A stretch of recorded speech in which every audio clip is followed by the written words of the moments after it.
சிறுபான்மை மக்களின் உரிமைகளை நசுக்கும் எதிரியான பாஜகவும் துரோகியான அதிமுகவும் தமிழ்நாட்டில் மத நல்லிணக்கத்தை சீர்குலைக்க பல்வேறு வேஷமிட்டு வந்தாலும் சிறுபான்மையின மக்களின் உரிமைகள் மற்றும் பாதுகாப்பை உறுதி செய்யும் காவல் அரணாக திகழ்ந்து வருகிறது திராவிட மாடல் அரசு.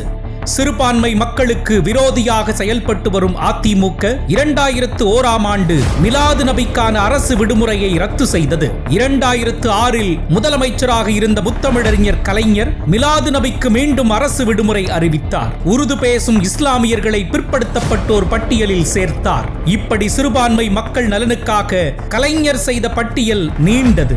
இஸ்லாமிய மக்களுக்கு பாதுகாப்பான ஒரே மாநிலம் தமிழ்நாடுதான்.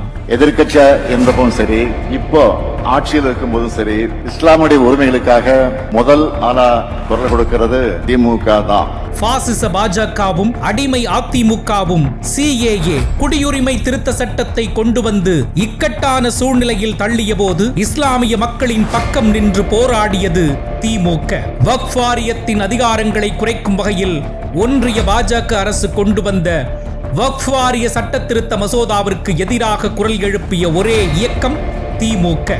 இப்படி சிறுபான்மை மக்களின் உரிமைகளை காத்து அவர்களின் உண்மை தோழனாக செயல்பட்டு வருகிறது திராவிட மாடல் அரசு. சிறுபான்மை மக்களின் பாதுகாப்பு தொடர்ந்து காக்கப்பட வேண்டுமென்றால் ஸ்டாலின் தொடரட்டும், தமிழ்நாடு வெல்லட்டும்.